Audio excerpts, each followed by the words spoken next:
Hey everyone, so I'm back again with another video, and this time around I have something a little special for you guys.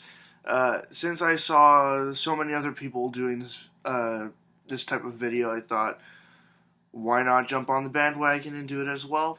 I thought that, it's a pretty good idea. Basically, I'm going to have my year in review and show you guys some of the more interesting things that I found this year. In terms of video game and toy pickups, I'm not really going to mention other things that I do on my channel. This will strictly be video games and toys. And it'll be some good things, some bad things, a couple of disappointments, and some other sort of interesting things. I'm going to start out with these first two items because I'm really happy to have added these to my collection, and I'm very happy to have added them the way that I got them in my collection. Basically, two times I won two separate contests on YouTube, two different subscribers contests. I'm very happy to have won since I rarely win anything. And basically, I got this game here from the 97 Retro Game Nerd, or something like that. I can't believe I'm forgetting his name right now. But yeah, something along the lines of that, a 97 Retro Game Nerd. Anyways, it's StarCraft 64, cartridge only. I'm still very happy to add this to my collection. I ended up trying to play this for a little while, and the only sort of downside to it is that the analog stick just is not the optimal control for this game. Basically, it just flies all across the screen. But at the end of the day, it's still a pretty fun game to play. Now, the other thing that I won in a contest, this did include cables with it, but I'm not going to bother to show you guys. It's the Jungle Green N64, and I got this from RoboGrunt's contest. Again, very happy to add this to my collection, and since I got this, I went ahead and traded in my other N64, minus the controller, to a store for 20 bucks, and I thought that was fair enough, considering I had only paid $15 for it. And it was even better that I got this, considering that, like, about 2 weeks before, I had found the Jungle Green N64 controller at a Value Village, and it's actually my first N64 controller ever, especially from a Value Village. I haven't found any of these ever in a Value Village or any other thrift store. They're really sparse, at least for me. And I mean, in years of looking, I've only ever found this one here. Well, this is the only official one that I found at any thrift store. Next up, I think I'm going to talk about this here. Pretty much, I think I have to go with this as a general rule. Just never buy anything right when it first comes out, any hardware that is, because you just might be disappointed in what happens right after. And pretty much a little bit over a month after this came out, the price was reduced on it, and it sucks royally that happened. Basically, what I'm talking about is the PlayStation TV, the Lego Movie video game bundle. I got this for $149 plus tax on October 15th when it came out here in North America. And then sometime around the end of November, I guess for Christmas sales and whatever, they reduced this all the way down to $99.99. So basically, that extra $50 value that you got out of this went right out the window, and it would have been a much better deal. And honestly, in the month and a couple of days that I had this before it was put on sale, I didn't play it that much. I honestly only played this for maybe 3 or 4 games for a total of like 5 or 6 hours. I really didn't play it that much, and it just kind of sucked to see it get reduced like that. Um, Next up, I guess I'll show you guys these toys here. Basically, I love Digimon. I love Digimon toys. They're near impossible to find here in the city of Toronto. Uh, Even for obscene prices, they're just impossible to find. And I've had some luck finding Digimon toys over the course of this past year, and I'm very happy to add these to my collection. First up at the closer to the beginning of the year, back in March, I went to this convention in downtown Toronto. It's part of the Fan Expo family of conventions, and I forget what it was exactly. I think it was just a comic book convention, but I happened to find this here for $30. I'm very happy to add it to my collection, but I'm also regretting that at the time, because I had another big purchase coming up, I didn't jump on buying the second copy of this that I saw. I just bought the one. But I mean, these things are worth so much more than what the guy was asking that I should have bought the second one as well, but I didn't think about it. It's the original Bandai Digimon Tamagotchi, and it's brand new in box, never opened, still sealed there, and I'm very happy to have found this. It was only $30, and these go for over $100 on eBay every time they get posted. Over $100, and I wish I could find things like this more often, but they're near impossible to find. And at $30, I really should have bought the other one as well. It was either 30 or 35. Honestly, can't remember at this point. But I really think I should have just grabbed the other one as well instead of buying. I think I bought Snowboard Kids or Snowboard Kids 2 at the time instead of buying the second one of these, and I kind of regret that decision, but at least I left with one of these. Another Digimon toy that I found, actually I found a couple of Digimon toys from this seller. I was really happy to add this to my collection, even though it is missing 2 parts. This here is the Black War Greymon transforming figure that transforms into, I can assume that his name is Black Agumon. I really don't know. He's supposed to transform into basically a black version of Agumon, but he is missing the 2 sort of wing pieces on the back here that transform into the outer part of Agumon's head.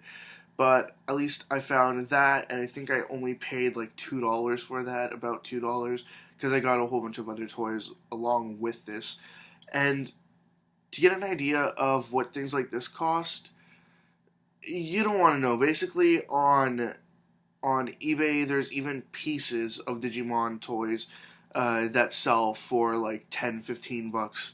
It's insane, but I'm very happy to add another one of these to my one of these figures to my collection. Sorry about that. And I hope that in the coming year, or in the coming years, I should say, I can find more of these. Well, the last toy sort of thing that I want to show you guys, it's not really a toy, but I don't know what else to really label this as. Basically, it's a piggy bank of Trunks from Dragon Ball Z. It's this massive one. I found it at a Salvation Army for, I believe it was like $2 or $3, and it was in really good condition. He just has a couple of scuffs. I tried cleaning him up, but a couple of scuffs just won't go away. And I actually use him. I have a whole bunch of change in there, but I'm really happy to have this Chibi Trunks piggy bank in my collection as well. There are a couple other ones. There's also a couple of sort of Goku busts. That's basically torso and up. But this one here is pretty nice as well. Let me just put him down.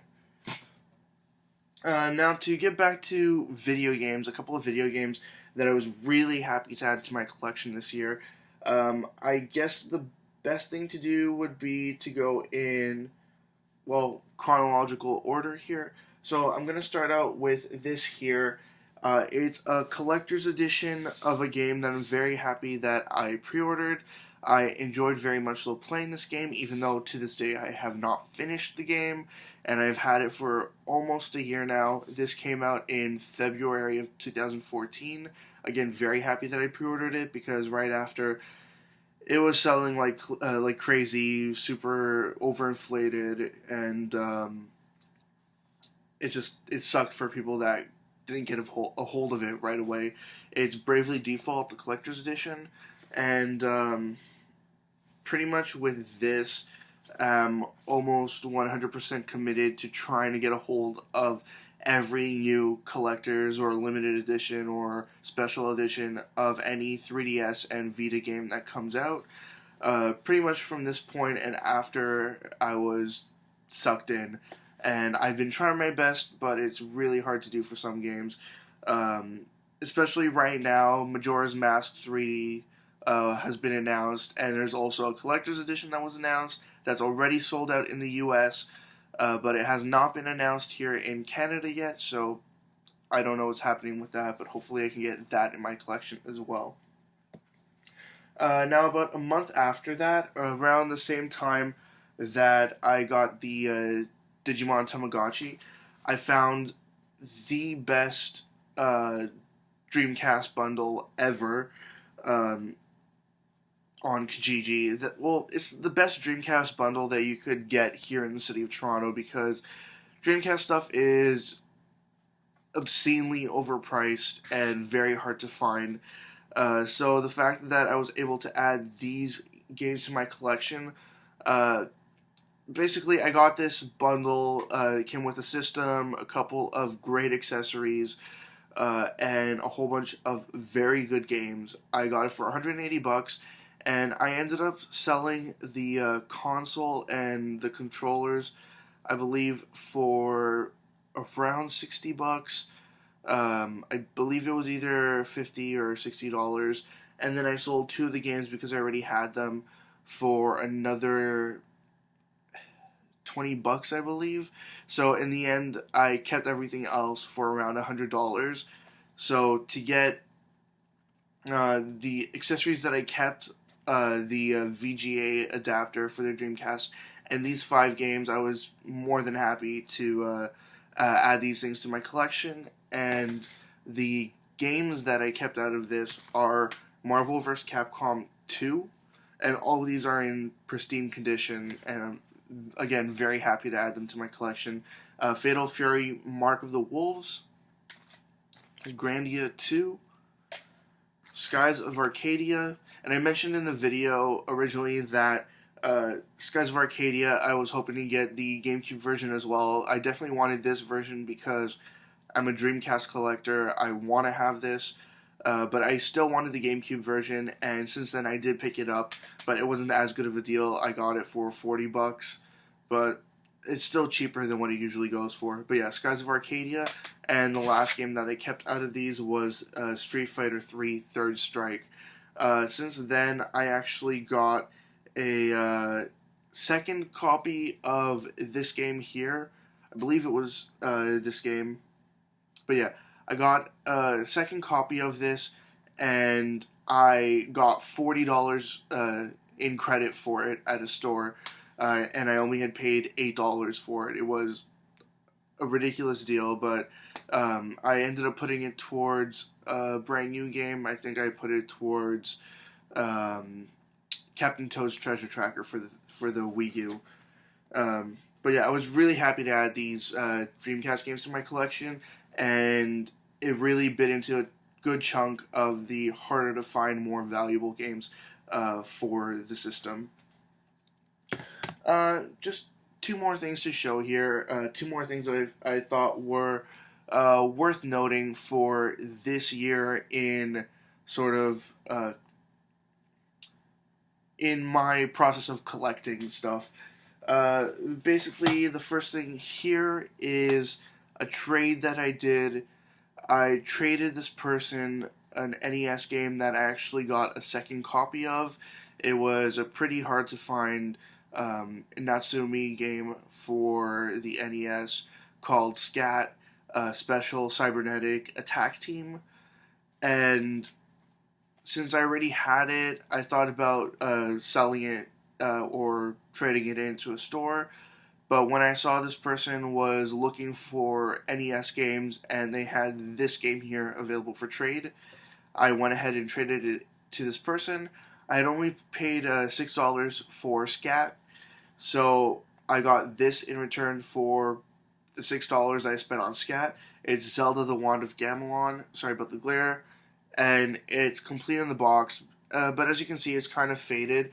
But at least everything was there, and it's in like 90, well, 85 to 90 percent perfect condition.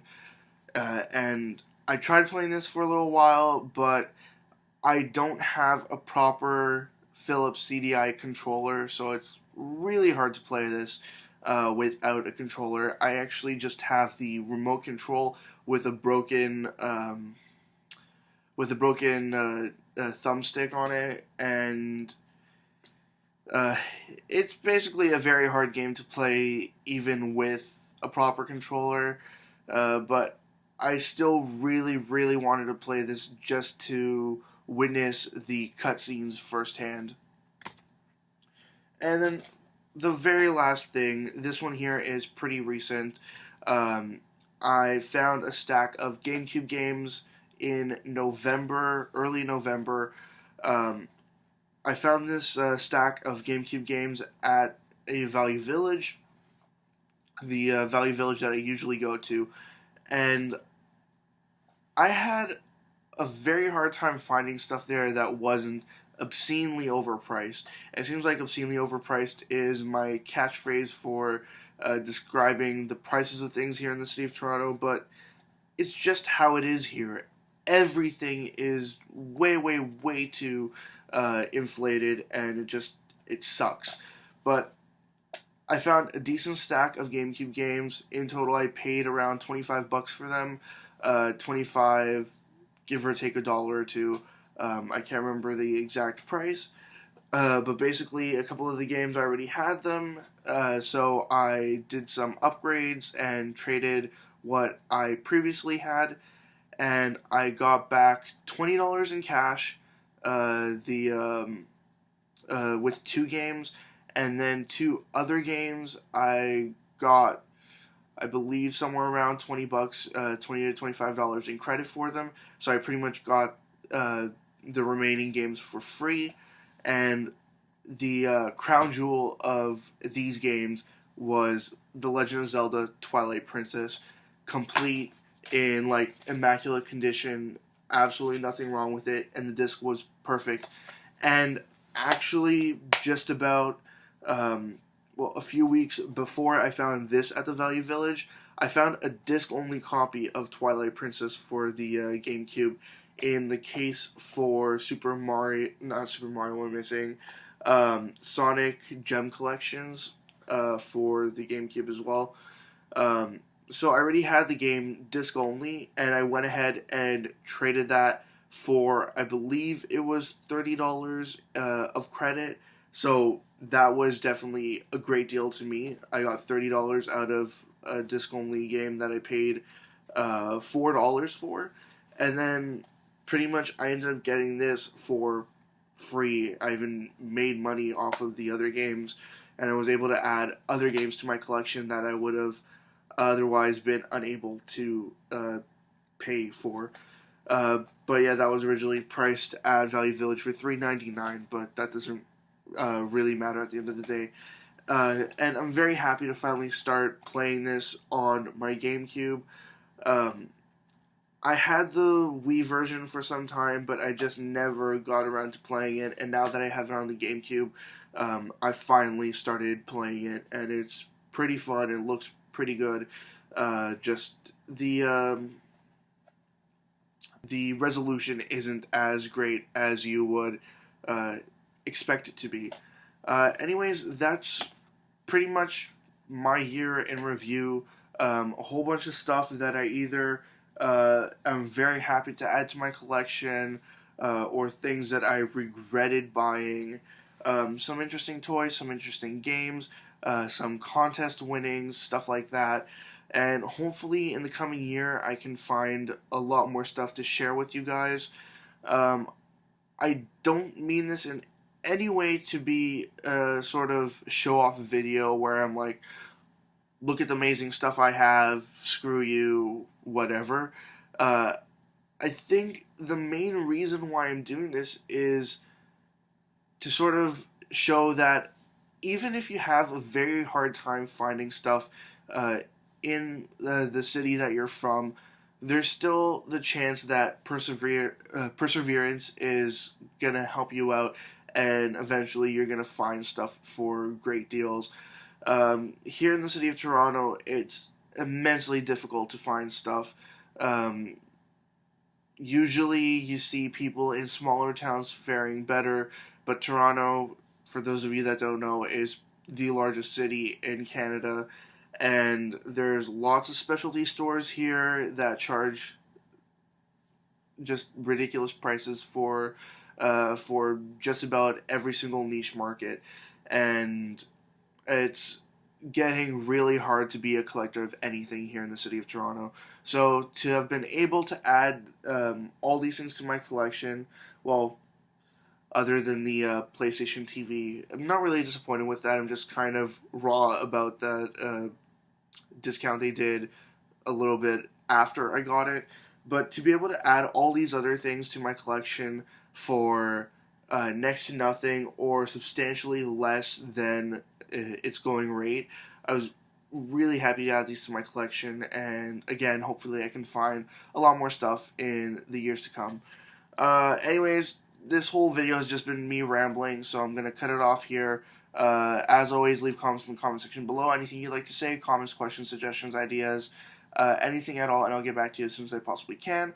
If you remember anything from any of my other videos that you think I should have probably mentioned now, please let me know in the comment section below, and maybe we can talk about it. If there's anything that you particularly are happy to have found over this last year, please share it in the comment section below as well. And yep, that's it. See ya.